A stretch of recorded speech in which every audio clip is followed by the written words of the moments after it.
Honorable Union Minister for Human Resource Development, Communications and Information Technology, Government of India, respected Sri Kapil Sibal Ji, Dr. Tasir Al-Nuyami, Honorable Minister for Education, Kingdom of Jordan, Sri Loinpo Takuras Paudiel, Honorable Minister for Education, Royal Government of Bhutan, Dr. M.P. Narayanan, President, Center for Science Development and Media Studies, Dr. Ravi Gupta, Editor-in-Chief of the Digital Learning Magazine, distinguished Vice Chancellors, speakers, and delegates for the World Education Summit, representatives of the printed and electronic media, ladies and gentlemen. I have great pleasure in welcoming you all to the 3-day World Education Summit, which is jointly hosted by the Center for Science Development and Media Studies, ELETS, and Indira Gandhi National Open University, and presented by the Digital Learning Magazine. I am particularly thankful to Sri Kapil Sibal Ji and the Honorable Ministers of Education from Jordan and Bhutan who are attending this inaugural session, which will set the tone for this conference, which essentially covers 3 major strands in education, namely higher education, school education, and the vocational education or skill development. It was Peter Drucker who said in the 1997 that, I quote, 30 years from now, the university campuses will be relics. Universities won't survive. It is as large a change as when we first got the printed book, unquote.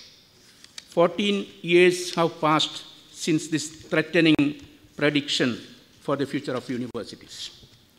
But while we have left the 20th century behind us, the universities as an institution has been quite stable in its capacity to adapt and serve society, and they continue to do so. One proof for the evolution of higher education institutions can be found in the great diversity of educational forms, institutional forms, which range from small colleges and universities of applied sciences and engineering to complex university systems, and from private colleges to global online universities. This way, universities are responding to the challenges and opportunities inherent in a modern world as they are evolving to new purposes in rapidly changing times. This education summit is about the changing cultures and landscape in education all over the world. It is significant that this is happening in Delhi at a time when there is unprecedented,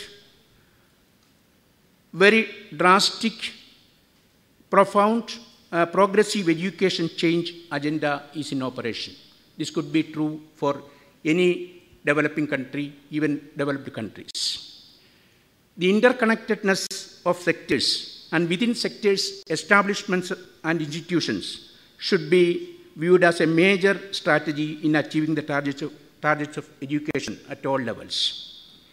Education today is not just about spreading knowledge and skills, but very much about developing successful networks of collaborative teaching, learning, training, and capacity building. Education institutions, we should focus on how systems and people from different strata of life work together to achieve success. Managing effectively such collaboration for achieving education objectives is the real challenge of countries. The knowledge and skills which we impart through education institutions is only the text of education. This text of education has to be applied to the society. And unless and until we incorporate the context of education in our educational offerings, the purpose of the text may even fail. And this context of education is fastly changing. It is very dynamic. It changes from place to place. It changes from country to country. It changes from time to time. And therefore, unless and until we understand the context of education and then incorporate this context in our text of knowledge and skills, education institutions will not be doing the right kind of thing. Of course, we are all at it.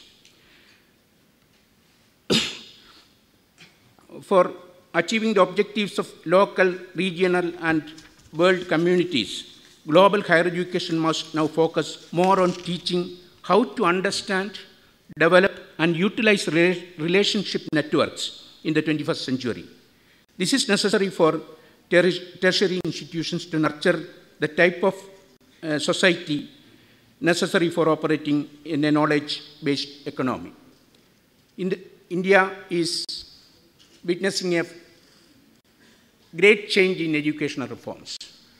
And we just look at quality and quantity at all levels. We know very well that unless and until there is quality, we will not be able to achieve quantity. And in order to ensure quality, in order to enhance the reach of education, establishing universities, instituting reforms in education, quality control, linking higher education and school education with vocational education, creating a national vocational qualification framework, providing opportunities for private participation and corporate participation in education, in technology integration in education at all levels. All these things are happening in a very significant way in this country as well as in many developing countries. This 3-day interaction, we have several groups. Distance education institutions are there, conventional universities, about 80% conventional universities, then some 15% distance education institutes, vocational education institutes, corporates, and also people from the social sector, people from the media, people from the information and communication technology. All we have just invited representatives from all these sectors. I am glad that the Ministry of HRD is also effectively integrating information and communication technology at all levels of operation of universities and education systems in this country.